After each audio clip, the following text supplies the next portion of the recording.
রাত গভীর, চারদিকে নিস্তব্ধতা। পূর্ণিমার চাঁদ যেন এক রহস্যময় আলো ছড়াচ্ছে। সেই আলোয় জেগে উঠেছে ইতিহাসের সাক্ষী, কালের ক্ষত বহনকারী গোয়ালিয়র দুর্গ। উঁচু প্রাচীর, পাথরের বিশাল কাঠামো আর অন্ধকার করিডোরগুলো যেন এক অন্য জগতের দরজা খুলে দিয়েছে। আজ, বহু বছর পর, এক অভিশপ্ত রাতের গল্প শুরু হতে চলেছে। গল্পের শুরু একদল তরুণ তরুণীকে নিয়ে। তারা ইতিহাসের ছাত্র, তাদের মধ্যে কৌতূহল আর সাহসের অভাব নেই। তাদের নামগুলো হল অরণ্য, মায়া, শুভ্র, রিয়া আর সৌম্য। তারা এসেছে গোয়ালিয়র দুর্গের ইতিহাস নিয়ে গবেষণা করতে, কিন্তু তাদের মনে অজানা ভয়ও কাজ করছে। স্থানীয় লোকজনের মুখে তারা শুনেছে এই দুর্গে নাকি আজও অতীতের কিছু আত্মা ঘুরে বেড়ায়। অরণ্য, দলের নেতা, বলল, ভয় পেও না বন্ধুরা, আমরা এখানে এসেছি ইতিহাস জানতে, ভূত দেখতে নয়। মায়া, একটু ভীতু প্রকৃতির, বলল, কিন্তু এখানকার পরিবেশটা কেমন যেন গা ছমছম করছে। শুভ্র, সাহসী ছেলে, বলল, চল, আমরা আগে দুর্গের প্রধান ফটকের দিকে যাই, ওখান থেকে শুরু করা যাক। তারা দুর্গের প্রধান ফটকের দিকে এগিয়ে গেল। চাঁদের আলোয় ফটকের বিশালতা আরও ভয়ঙ্কর দেখাচ্ছে। পাথরের গায়ে খোদাই করা প্রাচীন নকশাগুলো যেন জীবন্ত হয়ে উঠেছে। ফটকের সামনে দাঁড়িয়ে তারা কিছুক্ষণ নীরব রইল। রিয়া, ইতিহাসবিদ, বলল, এই ফটক বহু যুদ্ধের সাক্ষী। কত রক্ত, কত কান্না মিশে আছে এর পাথরে। সৌম্য, ফটোগ্রাফার, ছবি তুলতে শুরু করল। সে প্রতিটি কোণ, প্রতিটি পাথর, প্রতিটি ছায়া ক্যামেরাবন্দি করতে চায়।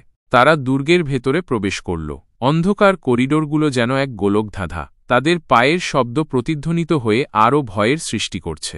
তারা একে একে বিভিন্ন মহল, মন্দির, কূপ পরিদর্শন করতে লাগল। প্রতিটি জায়গার নিজস্ব ইতিহাস আছে, নিজস্ব গল্প আছে। তারা যখন দুর্গের সবচেয়ে উঁচু স্থানে মানসিংহ প্রাসাদের কাছে পৌঁছাল, তখন রাত আরও গভীর হয়েছে। চারদিকে নিস্তব্ধতা, শুধু বাতাসের শোঁ শোঁ শব্দ।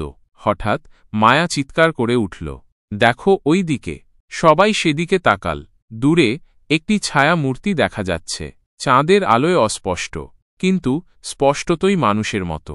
মূর্তিটি ধীরে ধীরে তাদের দিকে এগিয়ে আসছে। অরণ্য টর্চলাইট জ্বালাল। আলো পড়তেই মূর্তিটি অদৃশ্য হয়ে গেল, কিন্তু তাদের ভয় আরও বেড়ে গেল। তারা বুঝতে পারল তারা একা নয়। শুভ্র বলল, এটা কি ছিল, কোনো মানুষ? রিয়া বলল, আমি জানি না, কিন্তু আমার মনে হচ্ছে এটা কোনো আত্মা। সৌম্য বলল, আমার ক্যামেরায় কিছু ধরা পড়েছে মনে হয়। সে ক্যামেরা চালু করে ছবিগুলো দেখতে লাগল। একটি ছবিতে ছায়া মূর্তিটি স্পষ্ট দেখা যাচ্ছে। মূর্তিটি একজন নারীর, পরনে পুরনো দিনের পোশাক। তার মুখটা অস্পষ্ট, কিন্তু চোখ দুটো যেন জ্বলছে। মায়া বলল, এটা নিশ্চয়ই রানী মৃগনয়নীর আত্মা। স্থানীয় কিংবদন্তি অনুসারে রানী মৃগনয়নী ছিলেন মানসিংহ তোমরের স্ত্রী।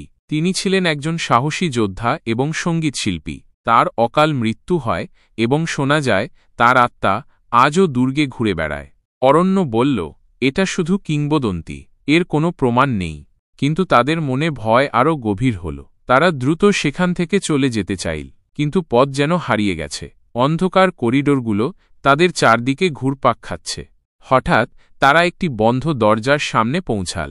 দরজাটি পুরনো, কাঠের এবং তাতে অদ্ভুত কিছু চিহ্ন খোদাই করা আছে। রিয়া বলল, এটা নিশ্চয়ই গুপ্তকক্ষের দরজা। কিংবদন্তি অনুসারে এই গুপ্তকক্ষে রানী মৃগনয়নীর গুপ্তধন লুকানো আছে। কিন্তু এই কক্ষের দরজা খুলতে গিয়ে অনেকেই নাকি অভিশপ্ত হয়েছে। অরণ্য বলল, আমরা এটা খুলব না, এটা বিপজ্জনক হতে পারে। কিন্তু শুভ্র বলল, আমরা তো ইতিহাসবিদ, আমাদের এটা দেখা উচিত। সে দরজা খোলার চেষ্টা করল। অনেক চেষ্টার পর দরজাটি খুলে গেল। ভেতরে অন্ধকার, ঠান্ডা বাতাস। তারা টর্চলাইট জ্বালিয়ে ভেতরে প্রবেশ করল। কক্ষটি ছোট, পাথরের তৈরি। দেওয়ালে পুরনো দিনের অস্ত্রশস্ত্র, অলঙ্কার এবং কিছু পুঁথি রাখা আছে। মাঝখানে একটি কাঠের বাক্স। সৌম্য বলল, এটা নিশ্চয়ই গুপ্তধন। তারা বাক্সটি খুলল। ভেতরে কিছু সোনার মুদ্রা, রত্ন এবং একটি পুরনো ডায়েরি। রিয়া ডায়েরিটি খুলল। পাতাগুলো হলুদ হয়ে গেছে, লেখাগুলো অস্পষ্ট। সে পড়তে শুরু করল, আমি রানী মৃগনয়নী এই ডায়েরিতে আমার জীবনের শেষ কথাগুলো লিখে যাচ্ছি। আমার স্বামী রাজা মানসিংহ আমাকে বিষ প্রয়োগ করে হত্যা করেছেন। তিনি আমার গুপ্তধন দখল করতে চেয়েছিলেন, কিন্তু আমি তা হতে দিইনি। আমি আমার আত্মা এই দুর্গে রেখে গেলাম। যে আমার গুপ্তধন স্পর্শ করবে সে অভিশপ্ত হবে। ডায়েরিটি পড়ার পর সবার গায়ে কাঁটা দিল। তারা বুঝতে পারল তারা এক ভয়ঙ্কর অভিশাপের শিকার হয়েছে। হঠাৎ কক্ষের দরজা বন্ধ হয়ে গেল।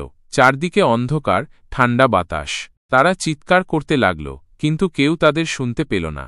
তারা বুঝতে পারল রানী মৃগনয়নীর আত্মা তাদের বন্দী করেছে। তারা মৃত্যুর মুখোমুখি। এরপর তারা দুর্গের বিভিন্ন স্থানে রানী মৃগনয়নীর আত্মার উপস্থিতি অনুভব করতে লাগল। ছায়ামূর্তি, ঠান্ডা স্পর্শ, অশরীরী কণ্ঠস্বর সবকিছু তাদের তাড়া করে ফিরতে লাগল। তারা দুর্গের বাইরে বেরোনোর চেষ্টা করল, কিন্তু পথ যেন আরও জটিল হয়ে গেল। তারা বুঝতে পারল দুর্গ তাদের গ্রাস করতে চাইছে। তাদের মধ্যে আতঙ্ক ছড়িয়ে পড়ল। মায়া কাঁদতে শুরু করল, রিয়া জ্ঞান হারাল, শুভ্র পাথরের দেওয়ালে মাথা ঠুকতে লাগল। অরণ্য আর সৌম্য কোনো মতে নিজেদের শান্ত রাখার চেষ্টা করল।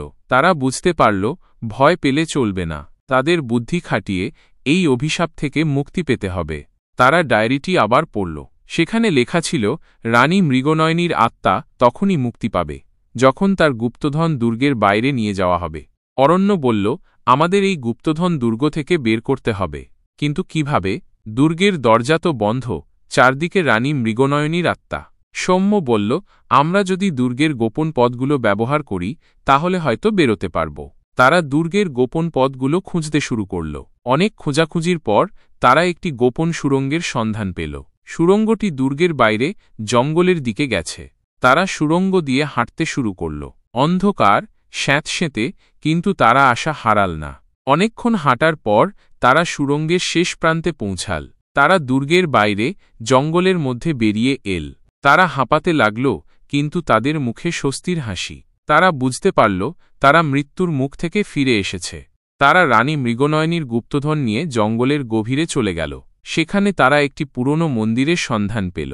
অরণ্য বলল, আমরা এই গুপ্তধন এখানে রেখে দেব। রানী মৃগনয়নী নিশ্চয়ই শান্তি পাবেন। তারা গুপ্তধন মন্দিরের ভেতরে রেখে দিল।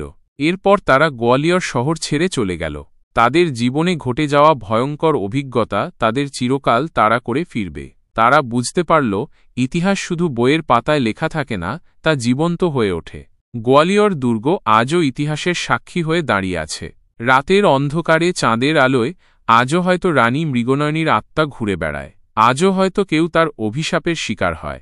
এই গল্প শেষ হলেও গোয়ালিয়র দুর্গের রহস্য আজও অমীমাংসিত। এই গল্পটি একটি কাল্পনিক গল্প। এর সাথে বাস্তবতার কোনো সম্পর্ক নেই।